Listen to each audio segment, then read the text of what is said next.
Welcome guys to the next video of this effects of electric current chapter. आणि आज आपण पाहणार आहोत heating effect of electric current हा टॉपिक. ओके, पण basically what is heating effect आणि तो कशामुळे होतो हे आपण ॲक्च्युली आधीच्याच पार्टमध्ये डिस्कस केलं आहे. म्हणजे जो फर्स्ट पार्ट होता ह्या चॅप्टरचा त्यात आपण पाहिलं आहे की जी एनर्जी ट्रान्सफर होते, जी की इलेक्ट्रॉन्स घेऊन येतात, ओके, तीच बेसिकली जर रजिस्टर कनेक्ट केला असेल त्या सर्किटमध्ये तर ती in the form of heat loss होते. म्हणजेच इलेक्ट्रिकल एनर्जी जी आहे ती जी एखाद्या सर्किटमध्ये असेल, ओके, ती इलेक्ट्रिकल एनर्जी जी इलेक्ट्रॉन्स कॅरी करतात ती कन्वर्ट होते कशामध्ये, तर हीट एनर्जीमध्ये. ओके, जर आपण तिथे एखादा रजिस्टर कनेक्ट केला असेल तर, okay, in presence of resistor R. Okay, so electrical energy is converted into heat energy and that is nothing but the heating effect of electric current. So याला जर more generally तुम्हाला स्टेटमेंटमध्ये म्हणायचं असेल, so when a resistor is connected in an electrical circuit, okay, when resistor is connected, heat is produced due to the current.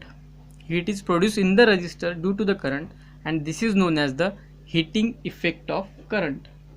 याचं जे equation सुद्धा आपण पाहिलं आहे ज्याला आपण म्हणतो तो joules law of heating, that is H=I²RT. Okay, ह्या इक्वेशनला म्हणतात joules law of heating. Okay, joules law of heating. ठीक आहे. So heating effect of electric current म्हणजे काय, म्हणजे बेसिकली मागच्या पार्टमध्ये आपण हा जो लॉ आहे जूल्स लॉ तो पाहिला, त्याचे वेगवेगळे फॉर्म्स पाहिले इक्वेशन्सचे. ते सगळे इक्वेशन जे आहे ते इम्पॉर्टंट आहे, त्यावर तुम्हाला न्यूमेरिकल्स असणार आणि येतात सुद्धा ते पेपरमध्ये. ओके, तर मग हीटिंग इफेक्ट म्हणजे काय, तर तेच जर एखाद्या इलेक्ट्रिकल सर्किटमध्ये तुम्ही जर एखादा रजिस्टर जोडला, ठीक आहे, कनेक्ट केला, तर ती electrical energy is converted into heat energy. That is nothing but the heating effect of electric current. म्हणजेच काय, इलेक्ट्रिक करंट जो आहे तो हीटिंगचा इफेक्ट शो करत आहे, हीट होत आहे एखादे सबस्टन्स. ओके, म्हणजे मी जर त्यात रजिस्टर कनेक्ट केला तर मला त्यातून हीट एनर्जी बाहेर मिळणार, म्हणजे electrical energy is converted into heat energy. Okay, तर मग या टॉपिकमध्ये आपण बेसिकली त्याचे अप्लिकेशन्स काय आहे, म्हणजे उपयोग काय आहे. मग हा हीटिंग इफेक्ट शो करतो जर इलेक्ट्रिक करंट, तर मग त्याचे उपयोग काय आहे ते आपण पाहणार आहोत. ओके, तर याचे उपयोग जर म्हणाल तर खूप सारे उपयोग आहेत जे की आपण आपल्या दैनंदिन जीवनात सुद्धा आणि इंडस्ट्रीजमध्ये सुद्धा उपयोग केले जातात. असे खूप सारे जे उपयोग आहेत ते तुम्हाला त्याचे नावं देते. ओके, जसं की पहिलं जर मी सांगतो म्हणलं तर ते तुमचं आहे बॉयलर. जे वॉटर बॉयलर असतात ना घरावरती ते आहे, किंवा कंपनीमध्ये सुद्धा मोठे मोठे वॉटर बॉयलर्स वापरले जातात कंपनी इंडस्ट्रीजमध्ये. ओके, सो हे जे वॉटर बॉयलर्स आहेत ते basically heating effect of electric करंटवर वर्क करतात. आता कसं, तर ते काय करतात की जे काही इलेक्ट्रिकल सर्किट आहे त्यात सिम्पली एखादा रजिस्टर ॲड करतात आणि इथून खूप पॉवर, मॅक्सिमम पॉवर सप्लाय करतात आणि ते रजिस्टरसुद्धा जो आहे तो मॅक्सिमम रजिस्टन्स असलेला सिलेक्ट करतात कुठलाही मटेरियलचा. ओके, ज्याला मॅक्सिमम रजिस्टर आहे, त्यामुळे इथून त्यांना मॅक्सिमम हीट भेटणार. ओके, आणि हा जो सबस्टन्स आहे याला मग ते पाण्यामध्ये ठेवतात एका, ठीक आहे, सो दॅट ते पाणी मग गरम होतं. That is nothing but the water boiler. ठीक आहे. ओके, म्हणजे इलेक्ट्रिकल एनर्जी हीटमध्ये कन्वर्ट होते आणि त्या हीटमुळे वॉटर जे आहे ते गरम होतं, बॉईल होतं, म्हणून त्याला नाव दिलं गेलं वॉटर बॉयलर्स. ओके, तसेच तुम्ही पाहिलं असेल आपल्याकडे जे इलेक्ट्रिक कुकरसुद्धा आले आहे आता मार्केटमध्ये. ओके, म्हणजे इथे सुद्धा काय होतं तर तेच electrical energy is converted into heat energy. That is nothing but the electric cooker. म्हणजे आपण जी गॅसवर ठेवायचं आधी तिथे काय होतं, तिथे डायरेक्ट जी हीट गॅसमधून यायची ती त्या मटेरियलमध्ये जायची. ओके, आणि ते मटेरियल गरम झालं की अन्न शिजायचं. दॅट इज आपलं जनरल कुकर. तर इलेक्ट्रिक कुकरमध्ये इलेक्ट्रिकल एनर्जी जी आहे ती हीट एनर्जीमध्ये कन्वर्ट होते. कशी, तर त्या कुकरचं जे मटेरियल आहे, ज्याचं जे कुकर बनलेलं आहे तिथे आपण बेसिकली असा सबस्टन्स वापरू किंवा अशा सबस्टन्सचं ते कुकर बनवू की ज्याचं रेजिस्टन्स खूप जास्त आहे. जेवढे जास्त रेजिस्टन्स राहणार तेवढा जास्त तो लवकर हीट होणार. ओके, सो त्याला इलेक्ट्रिक करंट दिल्यावर तुझी तेवढ्यात जास्त हीट होणार आणि त्यामुळे अन्न शिजणार. So that is the electric cooker. तसंच सिम्पल एक उदाहरण आहे इलेक्ट्रिक बल्ब जो आपण आपल्या घरी वापरतो. सो इलेक्ट्रिक बल्ब जो आहे त्यातसुद्धा अगेन जी तुम्ही बघितलं असेल, जो इलेक्ट्रिक बल्ब असतो तो आपल्या घरचा असा समथिंग अशा आकाराचा असतो. ओके, सॉरी, हां, अशा आकाराचा समथिंग असतो. ओके, आणि इथे बघाल तर त्यात इथे कॉईल जोडलेली असते अशी. ओके, तर ही जी कॉईल असते ती एका मटेरियलची असते ज्याला म्हणतात टंगस्टन. सो ही कॉईल जी आहे ती गरम होते आणि त्यामुळे लाईट एनर्जी, इलेक्ट्रिकल एनर्जी जी आहे ती लाईट एनर्जीच्या फॉर्ममध्ये बाहेर पडते. So these are the applications. Okay, आता यात इम्पॉर्टंट गोष्ट तुम्हाला लक्षात कशी काय ठेवायची आहे तर ती ही की जे इलेक्ट्रिक कुकर असतात किंवा जे बॉयलर्स किंवा इलेक्ट्रिक जे हीटर असतात त्यात बेसिकली काय असतं तर तिथे एखाद्या स्पेसिफिक अशा मटेरियलची वायर यूज केली जाते जी की हीट होते. आता ती जी वायर यूज केली जाते ती कॉईलच्या फॉर्ममध्ये यूज केली जाते. ओके, आणि आपल्याला असं मटेरियल त्याच्यासाठी चूज करावं लागतं की ज्याचं रेजिस्टन्स जास्त असते. सो मग इथे जे मटेरियल वापरलं जातं ती असतं मेनली नायक्रोम वायर. ओके, आणि हा नायक्रोम जो आहे तो आहे एक ॲलॉय. ओके, आता ॲलॉय म्हणजे काय तर mixture of 2 or more metals और मटेरियल्स म्हणू शकता तुम्ही. म्हणजे 2 किंवा 2पेक्षा जास्त मटेरियल्स जे आहे ते एकत्र फ्यूज करतात आणि त्यापासून जो नवीन मटेरियल बनतो त्याला म्हणतात ॲलॉय. ओके, तर त्यासाठी कारण मटेरियलच्या प्रॉपर्टीज वेगवेगळ्या असतात आणि जेव्हा तुम्ही त्याला फ्यूज करता किंवा एकत्र करता तर रिझल्टिंग जो मटेरियल भेटतो त्याच्यासुद्धा प्रॉपर्टीज आणखीन वेगळ्या असतात.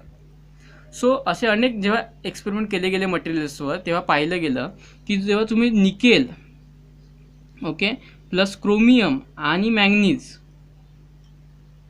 ओके निकेल, क्रोमियम आणि मॅग्नेशियम ह्याला जेव्हा तुम्ही कनेक्ट करता किंवा कंबाईन करता तेव्हा तुम्हाला जो ॲलॉय भेटतो तो आहे नायक्रोम. ओके, आणि हा जो नायक्रोम आहे याचं इलेक्ट्रिकल रेजिस्टन्स हे खूप जास्त असतं आणि म्हणून हा नायक्रोम इथे यूज केला जातो सो दॅट आपल्याला मॅक्सिमम हीट तिथून मिळणार.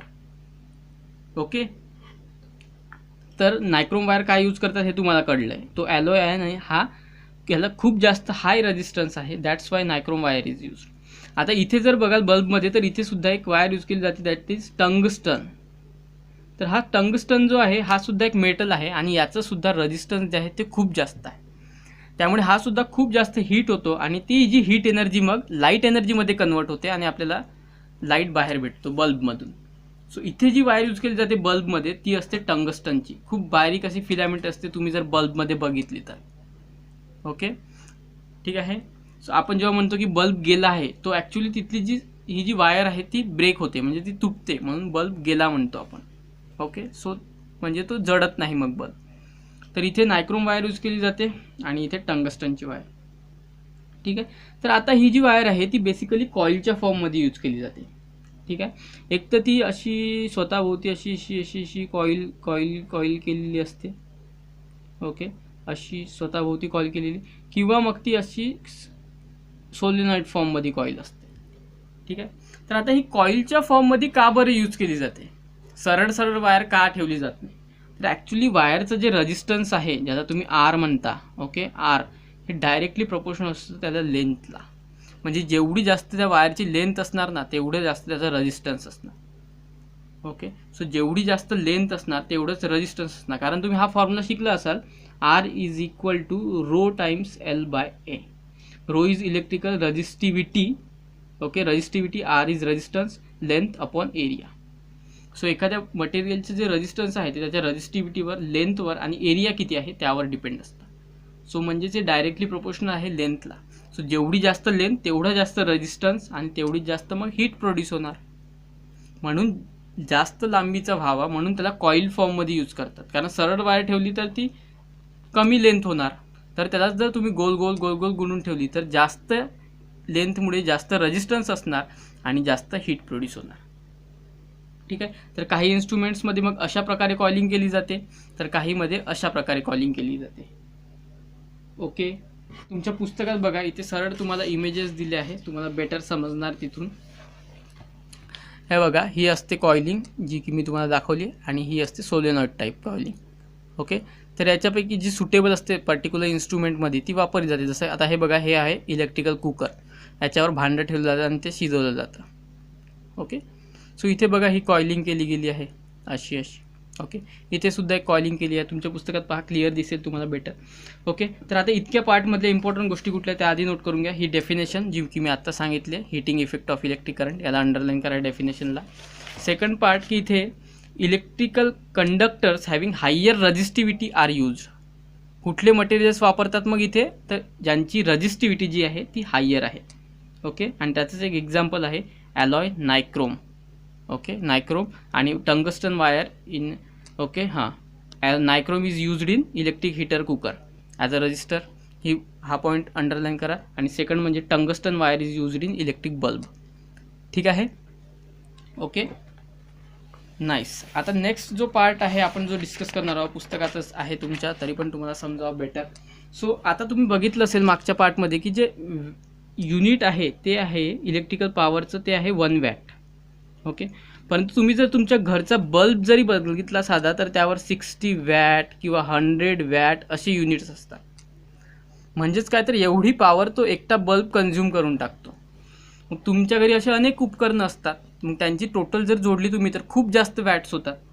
ओके, मग ते मोजायला जे आहे ते असे जर मोजले आपण 1 वॅटमध्ये तर ते खूप मोठं होतं. सो म्हणून जे इलेक्ट्रिकल पॉवर जी मेजर केली जाते ती actually 1000 watt is equal to 1 kilo watt. मग आता हे तुम्हाला सोपी जाणार मेजर करायला. म्हणजे खूप सारे इन्स्ट्रुमेंट जोडले आहे तुम्ही, त्यांचं होतं हे सपोज 1200 वॅट, म्हणजे एका दिवसाला 1200 वॅट जडलं समजा युनिट, जे एनर्जी इलेक्ट्रिकल पॉवर कन्झ्युम केली.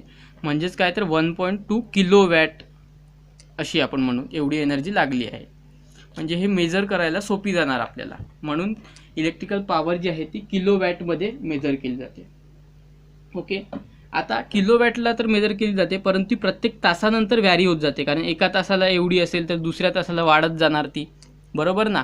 सो त्याला किलो वॅट अवरमध्ये मेजर केलं जातं. म्हणजेच काय, तर ही जी किलो वॅट आहे 1 किलो वॅट, ओके, त्याला मल्टिप्लाय केलं जातं 1 तास. 1 तास means 36,000 second, and that is non as the 1 kilo watt hour.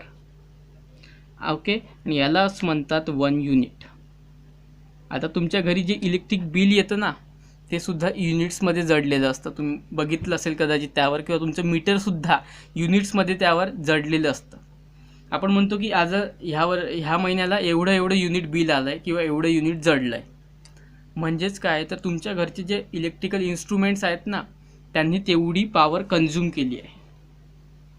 Okay, म्हणजे समजा आता मी म्हटलं की माझ्या घरचं जे युनिट आहे ते ह्या महिन्याला 200 युनिट आलं आहे बिल. म्हणजेच काय, तर मी सांगणार तेव्हा की माझं 200 किलो वॅट पर अवर जडलं आहे.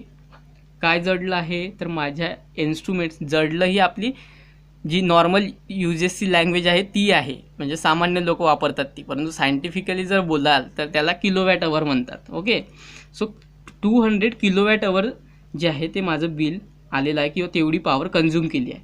म्हणजेच काय, तर प्रत्येक अवरला, प्रत्येक तासाला माझ्या इन्स्ट्रुमेंटनी 200 किलोवॅट यूज केला आहे. ओके, 200 किलोवॅट म्हणजेच किती, तर 200 इंटू किलोवॅट जर करील मी, तर किलो म्हणजे 10⁻3. So that is equal to किती होणार मग, 2 इंटू याच्यावर आणखी 3 झिरो वाढणार, म्हणजे 200 1 2 3 एवढे वॅट्स कन्झ्युम केले गेले आहे.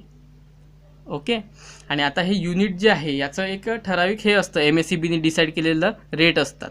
जसं की आता सध्या आय थिंक 3.5 समथिंग चालू आहे. म्हणजे आता तुमचं 200 युनिट जर बिल आलं असेल तर त्याला सिम्पली तुम्ही 3.5नी मल्टिप्लाय करा.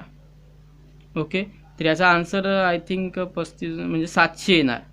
ओके, तर तुमचं बिल जे आहे त्या महिन्याचं ते 700 येणार. म्हणजे सिम्पली तुमच्या बिलावर दिलं असतं की किती युनिट जडले, त्या युनिटला जे रेट आहे त्याने मल्टिप्लाय करा, तुमचं बिल किती येणार ते तुम्हाला समजून जाणार घरच्या घरी. ओके, सो आणि यात काही टॅक्सेससुद्धा आणखी ॲड होतात, 100-150 रुपये. सो बिल थोडंसं वाढून जाणार तुमचं. ओके, ठीक आहे. तर अशा प्रकारे जे आहे ते बिल मोजलं जातं. आणि जे युनिट आहे जे यूज केलं जातं कॉमनली ते आहे 1 किलो वॅट अवर, म्हणजेच 1 युनिट.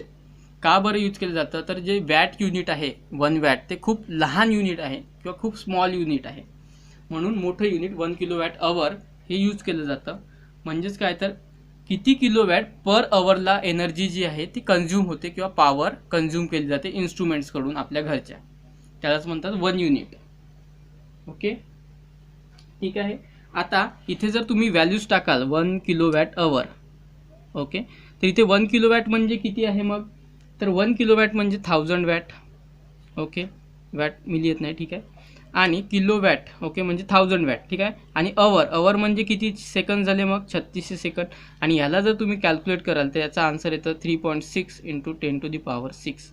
आणि याचं जे युनिट आहे ते मग येतं जूलमध्ये. ओके, म्हणजेच काय तर 1 kilowatt hour is equal to 3.6 × 10⁶ joule. हे सुद्धा तुम्हाला लक्षात ठेवायचं आहे. Fill in the blanks or match the pair, कुठे ना कुठे हे तुम्हाला नक्की येणार पेपरमध्ये. Okay, so 1 kilowatt hour is equal to 3.6 × 10⁶ joule. हे डिराईव्ह करायला सुद्धा येऊ शकतात की ते व्हॅल्यू पुट करा म्हणून. सो 1 किलोवॅट अवर, 1 किलोवॅट म्हणजे 1000 वॅट इंटू अवर म्हणजे 1 तास. मग एका तासात किती, आता हे 3600 काय आहे तर हे सेकंड्स आहेत बेसिकली. म्हणजे 1 तास 1 अवर, एका तासात किती हे असतात मिनिट्स, तर एका तासात 60 मिनिट्स. आणि किती तास तर 24 अवर्स. ओके, आणि एका मिनिटात किती सेकंड असतात तर 60. सो 60 × 60 × 24 ह्याला कॅल्क्युलेट करा, तुम्हाला 3600 सेकंड मिळणार. आणि in this way 1 kilowatt hour is equal to 3.6 × 10⁶ joule. ठीक आहे, तर हे तुम्हाला लक्षात ठेवायचं आहे. आणि हेच तुम्हाला इथे ह्या बॉक्समध्ये सांगितलं आहे. तर इथली ही लाईन जी आहे ती अंडरलाईन करून घ्या खालची. ओके, ही खालची लाईन इथे अंडरलाईन करून घ्या. ओके, ही इम्पॉर्टंट गोष्ट आहे. आणि इथे तुम्हाला फाइंड आउट जे दिलं आहे ते इलेक्ट्रिसिटीचं बिल कसं काढायचं ते सुद्धा मी तुम्हाला सांगितलं आहे. ओके, नाव आता नेक्स्ट टॉपिक आहे. तर तुम्ही पाहिलं असेल की इथे बेसिकली हा शॉर्ट सर्किट जो आहे जे होतं त्यासंबंधीचा हा टॉपिक आहे तुमच्या पुस्तकात दिलेला. तर तुम्ही पाहिलं असेल की कदाचित घरांना जे आहे ते आग लागते. का बरं, तर आपण म्हणतो की इलेक्ट्रिकल स्पार्किंग झाली किंवा शॉर्ट सर्किट झालं. ओके, ठीक आहे ना. मग हे कशामुळे होतं किंवा एखाद्या बिल्डिंगमध्ये अचानक आग लागली जाते. ओके, तर हे कशामुळे होतं तर ते आता आपण समजून घेऊया. ओके, तर बेसिकली एक गोष्ट लक्षात घ्या की आपल्या घरी जे वायर्स असतात, आता त्यांचे टाईप्स मी आधी लिहून घेतो नंतर तुम्हाला सांगतोय. तर आता इथे बघा मी इथे लिहून घेतलंय. आता सांगतोय की ही जे आहे हे आपल्या बेसिकली आपल्या घरचं जे सर्किट असतं ना त्याचे कंपोनंट्स आहे. ओके, सो जे आपल्या घरी असतात, ज्या वायर्स आपल्या बोर्डमध्ये असतात किंवा मीटरमध्ये किंवा इलेक्ट्रिकल इन्स्ट्रुमेंट्समध्ये असतात त्यांचं एक डिटेल इथे मी बनवलं आहे चार्ट, तो तुम्ही समजून घ्या आधी. तर आता तुम्हाला माहितीच आहे की जे इलेक्ट्रिकल जे पॉवर येते ती व्होल्टेजमध्ये येते. पोटेन्शियल डिफरन्स असतं त्याला. तर त्याला काय असतं, एक पॉझिटिव्ह टर्मिनल असतो आणि एक असतो निगेटिव्ह टर्मिनल. बरोबर, म्हणजे एक हायर व्होल्टेज असतं आणि एक लोअर व्होल्टेज असतं. ओके, तर आपल्या घरी जो पोटेन्शियल डिफरन्स येतो तो असतो बेसिकली 220 वोल्ट. म्हणजे जो हायर आहे तो असतो 220 वोल्टवर आणि लोअर असतो 0 वोल्टवर. तेवढा त्यांच्यामधला डिफरन्स असतो. ओके, सो पोटेन्शियल डिफरन्स कुठला तर आपल्या घरी जी इलेक्ट्रिसिटी येते त्याचा, तो आहे 220 वोल्ट. हे तुम्हाला लक्षात ठेवावंच लागेल कारण सगळ्या इन्स्ट्रुमेंटवर जे तुमच्या घरी इन्स्ट्रुमेंट्स आहे ना त्यांच्यावर सुद्धा लिहिलेलं असतं हे. आणि फ्रिक्वेन्सी जी इंडियामध्ये असते इलेक्ट्रिक करंटची ती आहे 60 हर्ट्ज. ही कंट्री टू कंट्री डिफरंट असते, प्रत्येक कंट्रीत बदलत असते. तर भारतात जी आहे ती 60 हर्ट्ज आहेत. आता तर ही जी मग पोटेन्शियल डिफरन्स जे वायर आहे त्यात आपले जे सर्किट्स आहेत त्यात मग वेगवेगळ्या वायर यूज केल्या जातात. कशाला तर सांगतो मी, आधी समजून घ्या. तर इथे जी हायर पोटेन्शियलची जी वायर असते ना तिला म्हणतात लाईव्ह वायर. ओके, आणि तिला जे रंग वापरतात ते रेड किंवा ब्राऊन. ओके, तर लोअर पोटेन्शियलवर असते तिला म्हणतात न्यूट्रल वायर आणि तिथे वापरतात ब्ल्यू और ब्लॅक कलर. आणि अर्थ वायर असते ती ग्रीन कलरची असते. ओके, आता ह्या वायर्स का बरं वापरल्या जातात किंवा अशा स्पेसिफिक कलरच्या का बरं वापरल्या जातात. बरं, हायर पोटेन्शियलची का वापरली जाते, कारण पॉझिटिव्ह टर्मिनलला डिनोट करण्यासाठी हायर पोटेन्शियलची, जिला लाईव्ह वायर म्हणतात. का बरं, तर तिचं पोटेन्शियल हे खूप जास्त असतं. लोअर का बरं म्हणतात तिला न्यूट्रल वायर, तर पोटेन्शियल 0 असतो त्यामुळे न्यूट्रल वायर म्हणतात आणि लोअर पोटेन्शियलवर असते. ओके, म्हणून. आणि अर्थ वायर जी अर्थिंगसाठी यूज करतात. ओके, परंतु स्पेसिफिक कलरनी का बरं डिनोट करतात तर याच्यासाठी की समजा मी आता तुमच्या घरी एखादा इलेक्ट्रिशियन आला आणि त्याने तुमच्या घरचं जे आहे ते सर्किट जे पूर्ण इलेक्ट्रिसिटीचं करून दिलं, परंतु काही दिवसांनी प्रॉब्लेम झाला आणि ते सर्किट जळलं किंवा काही प्रॉब्लेम झाला. मग तुम्ही दुसऱ्या इलेक्ट्रिशियनला बोलवलं आणि त्याने जर तुमच्या घराची चेकिंग केली तर मग त्याला कसं कळणार की नेमका कुठला वायर हा लाईव्ह वायर आहे, कुठला न्यूट्रल वायर आहे आणि कुठला अर्थ वायर आहे. म्हणजे कुठल्याला इलेक्ट्रिसिटी जास्त पॉझिटिव्ह टर्मिनल येत आहे, कुठल्याला निगेटिव्ह येतो आहे आणि कुठल्याला अर्थिंग आहे हे कसं कळणार. सो त्याच्यासाठी म्हणून युनिव्हर्सली एक ॲक्सेप्टेड केलं गेलं की एक फिक्स कलर असला पाहिजे. हाय पोटेन्शियलला रेड किंवा ब्राऊनच कलर वापरायचा, लोअरला ब्ल्यू और ब्लॅक आणि याला ग्रीन वापरायचा. म्हणजे तुम्ही जर तुमच्या घरचा एखादा बोर्ड कधी खोलला, ओके, तर तुम्हाला तिथे वायर्स ज्या दिसतील अशा कलरच्या दिसतील. मग तुम्हाला सुद्धा लक्षात येईल की तिथली हायर पोटेन्शियलची लाईव्ह वायर ही रेड कलरची आहे किंवा ब्राऊन कलरची आहे. ओके, तर ते त्यावरून तुम्हाला समजेल. ओके, मग आता हे शॉर्ट सर्किट होतं कशामुळे किंवा जी आग लागते बिल्डिंगमध्ये ती कशामुळे होते, तर हे तुम्हाला समजलं आहे. ओके, आता ती आग वगैरे लागते तर ते कशामुळे होतं. जी कधी कधी काय होतं की आपल्या, आता तुम्ही बघितलं असेल वायरला असतं कोटिंग. ओके, तर कधी कधी काय होतं की ते कोटिंग जे आहे ते निघून जातं वायरवरचं, आणि ही जी लाईव्ह वायर आहे ती कधी कधी न्यूट्रल वायरच्या कॉन्टॅक्टमध्ये येते. कारण तुम्ही पाहिलं असेल वायर्स ह्या खूप जवळजवळ जोडलेल्या असतात, ओके, सर्किटमध्ये. तर ही समजा लाईव्ह वायर जर न्यूट्रल वायरच्या कॉन्टॅक्टमध्ये आली तर मग तिथून खूप जास्त करंट पास होतो आणि सर्किटला आग लागते. आग का बरं लागते, आता तुम्हाला माहिती आहे, आत्ताच आपण बघितलं की हीटिंग इफेक्ट. मग जास्त करंट जर फ्लो होणार तर ऑब्व्हियसली हीट जास्त प्रोड्यूस होणार, हीट जास्त प्रोड्यूस होणार, मग हीट जास्त प्रोड्यूस होणार म्हणजे टेम्परेचर वाढणार आणि आग लागणार. सिम्पल. म्हणजेच आग कशामुळे लागते, तर लाईव्ह वायर न्यूट्रल वायरच्या कॉन्टॅक्टमध्ये येते. म्हणून काय येते, तर कधी कधी होऊ शकते की कोटिंग जे आहे ते डॅमेज झालेलं असेल किंवा इतर काही कारण समजा असेल. ओके, तर अशामुळे तिथे आग लागते. आणि का आग लागते, तर तिथे करंट जो आहे तो खूप जास्त फ्लो होतो. हे दोन्ही जेव्हा कॉन्टॅक्टमध्ये येतात ना तेव्हा करंट खूप जास्त फ्लो होतो, आणि खूप असे जास्त करंटमुळे तिथे हीट जास्त प्रोड्यूस होते, आणि हीट जास्त प्रोड्यूस झाल्यामुळे मग टेम्परेचर वाढून आग लागते. सो आग का बरं लागते तुम्हाला समजलं. मग आता हे थांबवता येणार नाही का, त्याला प्रिव्हेंट कसं करायचं, तर ह्याला प्रिव्हेंट करण्यासाठी जो इन्स्ट्रुमेंट यूज केलं जातं that is the fuse. Okay, आणि आता फ्यूज काय आहे, तर हे तुम्ही मागच्या वर्षी शिकला आहात. ओके, आता फ्यूज का बरं यूज करतात ते आपण समजून घेऊ. तर फ्यूज बेसिकली काय असतं, हा सुद्धा एक वायरच असतो आणि हा सुद्धा एक कंडक्टरच असतो. ओके, परंतु फ्यूज काय असतो की फ्यूजचं जे कंडक्टिव्हिटी आहे ना, किंवा रेजिस्टन्स तुम्ही म्हणा त्याला, ओके, ते एका स्पेसिफिक अमाऊंटपर्यंत असते. म्हणजेच काय, तर तुमच्या आता इलेक्ट्रिसिटी बोर्डमध्ये जेवढा करंट तुम्हाला पाहिजे आहे ना तेवढाच तुम्हाला फ्लो होतो. परंतु त्यापेक्षा जास्त जर झाला तर मग तिथे हीट प्रोड्यूस होणार आणि ते इन्स्ट्रुमेंट तुमचं जळणार. ओके, म्हणजे जसं की आता मिक्सर वगैरे लावलं आहे मी, परंतु त्याला काहीतरी स्पेसिफिक अमाऊंटचा करंट पाहिजे असतो तेव्हाच ते चालतं. ओके, परंतु कधी कधी जर ह्या वायर एकमेकांना टच झाल्या तर काय होणार, तर तिथे खूप जास्त करंट त्या मिक्सरला जाणार आणि ते तुमचं मिक्सर जळणार. ओके, तर मग मी काय करणार तिथे, तर तिथे मी फ्यूज यूज करणार. आता फ्यूज काय करतो, तर याचं जे मटेरियल असतं ना त्याचं रेजिस्टन्स जे आहे ते मीडियम रेंजचं असतं, किंवा तुम्ही म्हणू शकता अशा रेंजचं असतं की तो जास्त करंट जेव्हा फ्लो होणार ना तेव्हाच तो फ्यूज ब्रेक होतो. म्हणजे याचा जो मेल्टिंग पॉईंट आहे तो लो असतो, लो मेल्टिंग पॉईंट. म्हणजेच एक पर्टिक्युलर अमाऊंटची हीट ज्याने क्रॉस केली, ओके, जी नॉर्मल आहे त्याच्यापेक्षा जास्त असते, थोडी जास्त. सो त्याचे समजा नॉर्मल जी हीट आपल्याला प्रोड्यूस होते ती समथिंग काहीतरी 3.5 जूल वगैरे अशी असणार. परंतु याची जी फ्यूजमध्ये असा वायर यूज करतात की ज्याचा जो मेल्टिंग पॉईंट आहे तो एक्झॅक्टली 4 जूलचा आहे असे चूज करतात. म्हणजे काय होणार, थोडं जरी टेम्परेचर वाढलं की ही फ्यूज आपोआप ब्रेक होणार, आणि त्यामुळे या दोन वायरमधला जो संबंध आहे किंवा कॉन्टॅक्ट आहे तो नष्ट होणार. ओके, आणि म्हणून याच्यासाठी फ्यूज यूज केला जातो. ठीक आहे. आता फ्यूजचे सुद्धा वेगवेगळे प्रकार बाजारात अवेलेबल आहे, वेगवेगळ्या टाईप्सचे फ्यूज जे आहे ती यूज केले जातात. ओके, आता इथे आणखी तुम्हाला फ्यूज आता कळलं आहे की का बरं यूज करतात, तर याला हे असं होऊ नये म्हणून. आता आणखी इथे एक कन्सेप्ट आला आहे तो म्हणजे ओव्हरलोडिंग. ओव्हरलोडिंग म्हणजे काय, तर हे तुम्हालाही माहिती असेल, तुम्ही ऐकलं असेल बरेचदा ओव्हरलोड झाला.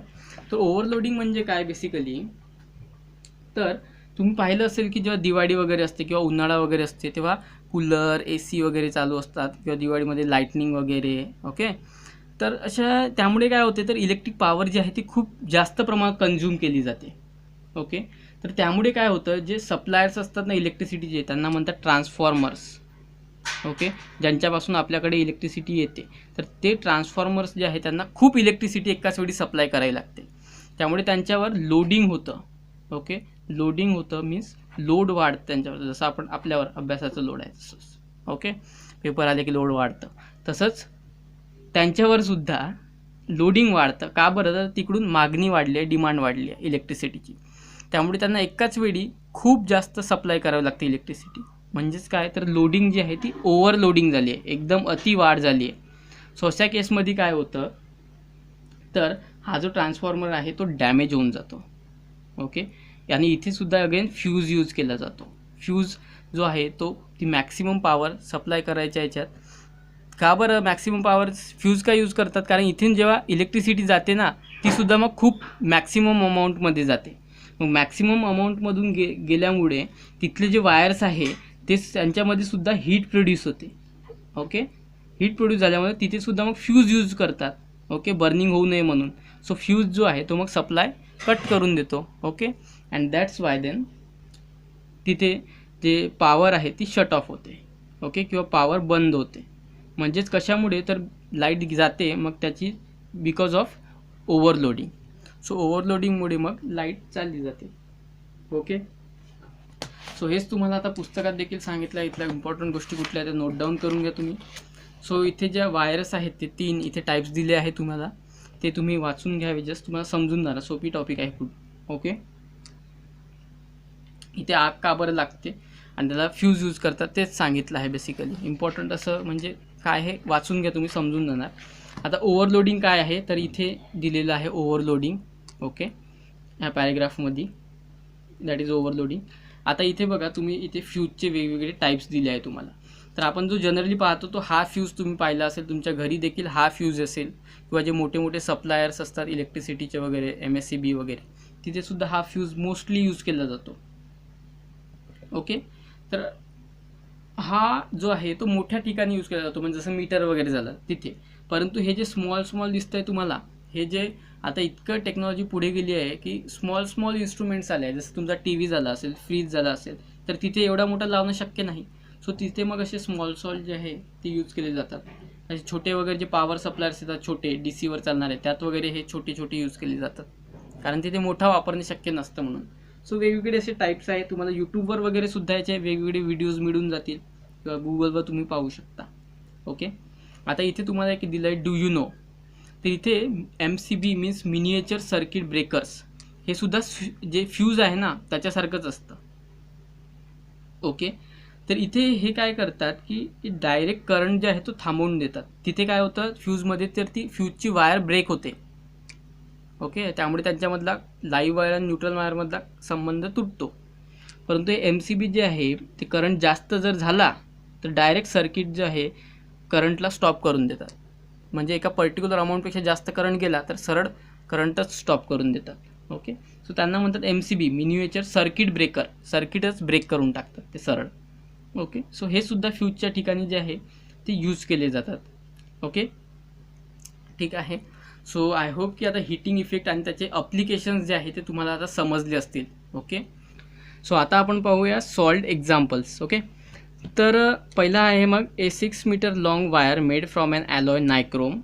Okay, is shaped into a coil and given for producing heat. 6 meter long आहे, कशाची? अगेन नायक्रोमची बनलेली आहे. ओके, ठीक आहे, आणि त्याच्यापासून हीट प्रोड्यूस होत आहे. तर तिला रेजिस्टन्स आहे 24 ohmsचा. ओके, तर याच्यातून आपल्याला जर हीट जास्त पाहिजे असेल, okay, can we get more heat? Okay, heat जास्त भेटू शकेल का जर त्या वायरला आपण हाफ कट केलं तर? म्हणजे ओरिजिनल 6 होती, आता जर 3 मीटर केली तर हीट त्याच्यापासून जास्त भेटणार का आपल्याला?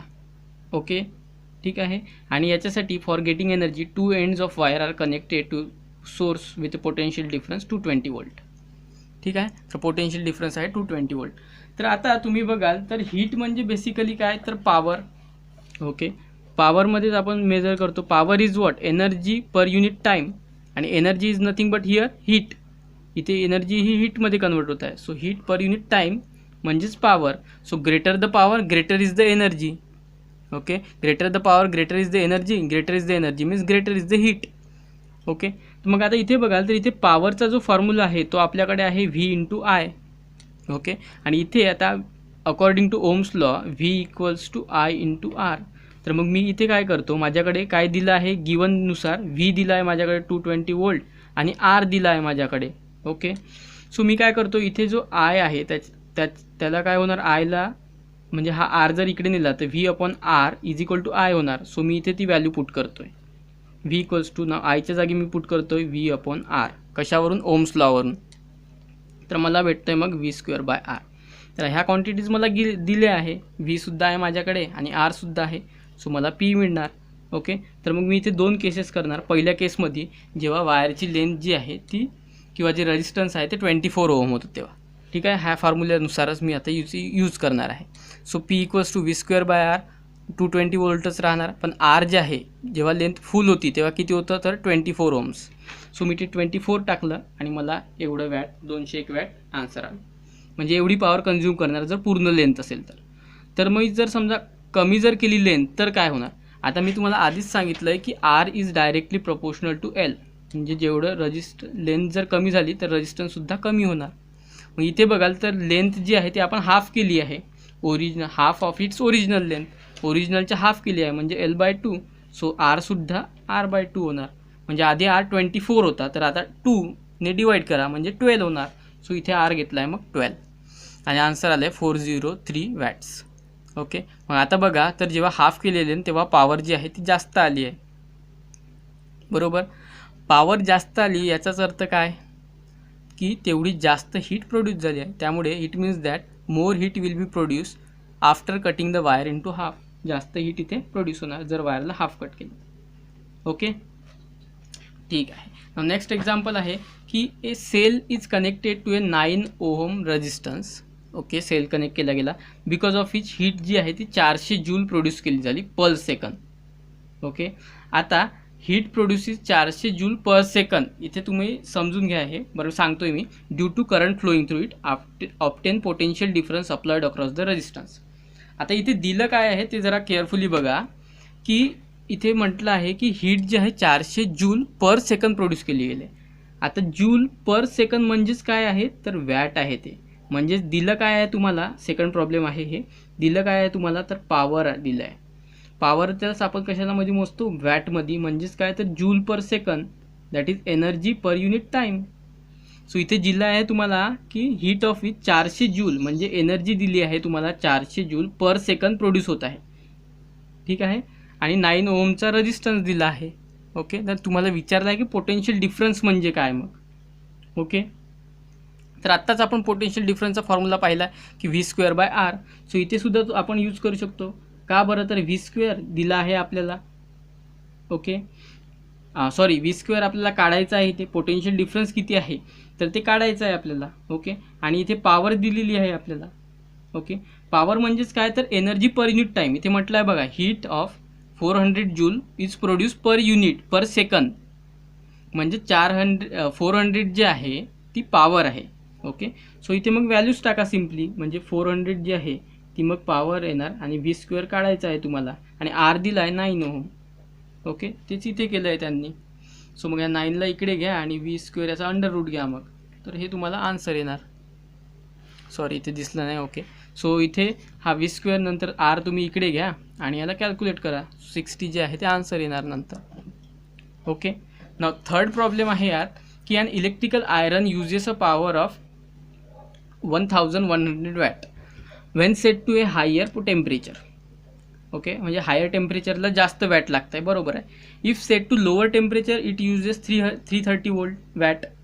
ओके, आयरन म्हणजे आपली जी इस्त्री. ओके, ज्याने आपण कपड्यांना इस्त्री करतो ते. सो जास्त टेम्परेचरला ऑब्व्हियसली जास्त पॉवर लागणार, कमी टेम्परेचरला कमी पॉवर लागणार. Find out electric current with respective resistances for 2 settings. म्हणजे जास्त जेव्हा टेम्परेचर असणार तेव्हा किती करंट असणार, कमीसाठी किती करंट असणार, आणि 220 वोल्ट पोटेन्शियल डिफरन्स आहे. तर मी इथे जो आपल्याला फॉर्म्युला माहीत आहे तो आहे P equals to V into I, जो की आपण आधी स्टडी केलासुद्धा आहे. ओके, सो त्या फॉर्म्युल्यानुसार जर तुम्ही काढाल, पहिलं तर आपल्याला काय काढायचं आहे इथे, तर इथे म्हटलं आहे की फाइंड आउट इलेक्ट्रिक करंट. पहिलं तर करंट काढायचं आहे. ओके, सो इथे आपल्याला करंट काढायचं आहे. ओके, सिम्पल आहे. करंट आपल्याकडे फॉर्म्युला आहे P equals to V into I, power equals to voltage into current. Okay, okay, आपण इथे स्टडी केला आहे बघा, आधी आपण इथे पाहिलं आहे power, electrical power is equal to voltage into current. ठीक आहे. सो इथे मग बघाल तुम्ही तर इथे तुमच्याकडे काय दिलं आहे तर पॉवर दिली आहे वॅटमध्ये.